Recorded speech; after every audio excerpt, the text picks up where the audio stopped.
Hey, salut à toi, et dans cette vidéo, je vais te parler d'une espèce complètement dingue. J'ai eu un peu de mal à les acheter, je t'avoue, elle coûte assez cher, mais c'est une espèce qui est totalement incroyable et que je voulais depuis pas mal de temps. Donc c'est aujourd'hui que je te la présente et tu vas voir, elle est vraiment magnifique. Donc on va tout de suite déballer le colis et leur fabriquer une aire de chasse, donc reste bien jusqu'à la fin de la vidéo. C'est parti.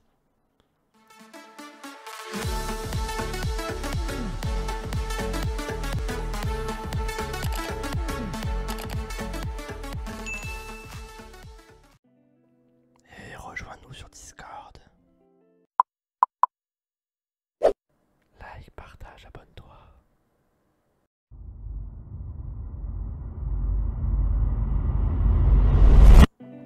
Et donc comme tu l'as vu, j'ai reçu donc avec cette espèce leur setup. Elle m'a été envoyée directement dans ce petit nid en plastique. Donc d'abord évidemment je vérifie que tout le monde va bien. Et là c'est le stress, je vous avoue. Et surtout faut trouver la reine. Et finalement c'est bon, tout est parfait, tout le monde va bien, aucun problème. La reine est en vie, les ouvrières aussi. J'en ai perdu une seule pendant le transport. Donc c'est vraiment peu et ça fait vraiment plaisir de recevoir une belle fondation comme ça. Franchement, je suis très très heureux de les avoir. Alors vous remarquez, hein, ce nid est pas incroyable, hein, c'est un nid en impression 3D.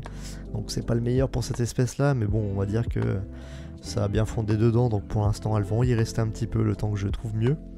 Mais bon, oui, c'est vrai que c'est pas le top niveau qualité, quoi. Mais bon, ça fait le taf. Donc vous les avez sûrement reconnus, hein, ce sont les Neoponera villosa. Donc c'est une fourmi incroyable qui nous vient du Texas aux États-Unis. Donc vous voyez ici une petite trophalaxie entre une ouvrière et Madame la Reine. C'est juste magnifique les couleurs, le dégradé de vert un peu comme si c'était de la mousse. Je trouve ça juste incroyable. Et bien évidemment, il faut leur créer un nouveau setup, une aire de chasse.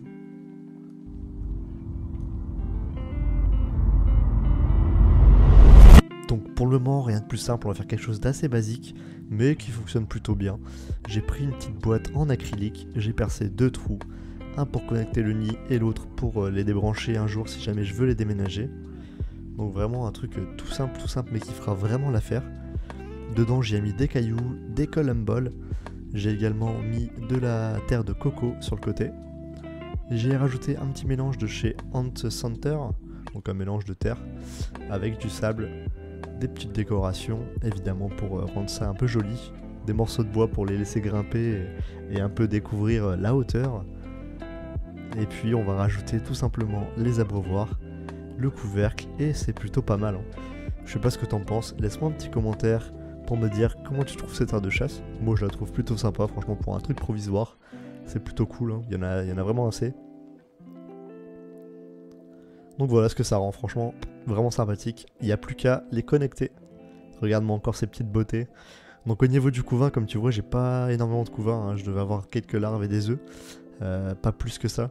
Donc bon, après c'est pas très grave, elles vont je pense en faire au niveau du nid, hein, quand elles seront chez moi, au calme, etc. Le transport, c'est vrai que c'est pas le plus calme, hein, pour une fourmi.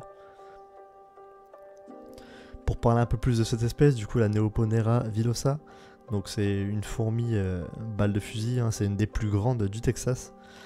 Et elle est vraiment géante, hein, quand on voit sur les images, hein, elle est très grande.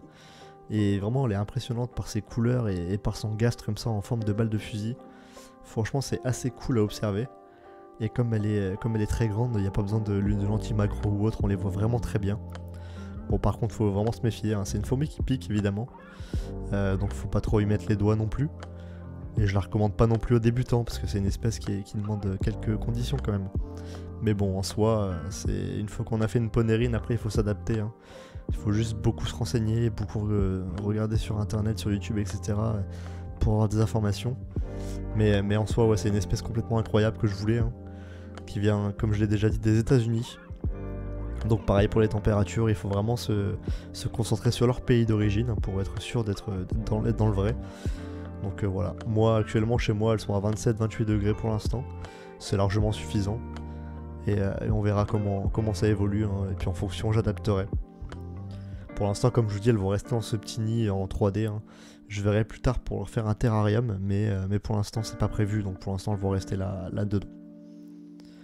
N'oubliez pas les amis de s'abonner si vous n'êtes pas encore abonné à la chaîne, c'est vraiment hyper important. C'est grâce à ça moi que je vois que mon travail vous plaît et de laisser un gros pouce bleu. C'est hyper important pour le référencement sur YouTube. Je remercie énormément tous ceux qui le font, c'est vraiment génial. Et en tout cas moi c'est toujours un plaisir de voir vos retours, vos commentaires et de vous répondre. Hein. C'est vraiment ça aussi en faisant des vidéos sur YouTube, c'est vraiment le partage et voir un peu votre avis, c'est ça qui est cool quoi.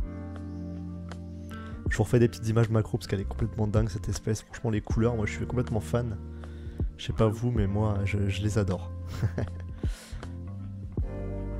Voilà, c'était une vidéo assez rapide pour les présenter. En tout cas on va les revoir très vite sur la chaîne hein, parce qu'on va les voir évidemment évoluer. J'espère que vous avez apprécié la vidéo. Et puis moi je vous dis à bientôt pour d'autres vidéos sur la chaîne. Salut à tous.